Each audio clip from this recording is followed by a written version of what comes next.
Natalijos liudijimas labai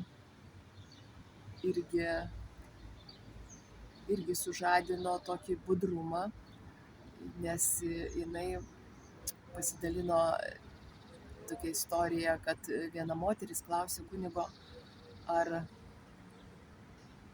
kada skaitosi mišios, kad su jose sudalyvavai, ar kada vėliausiai galima ateiti, kad skaitytųsi, kad aš dalyvavau mišiose. Toks jos buvo klausimas. Ir kunigas atsakė, čia panašiai kaip į lėktuvą. Jeigu išskrido, tai išskrido.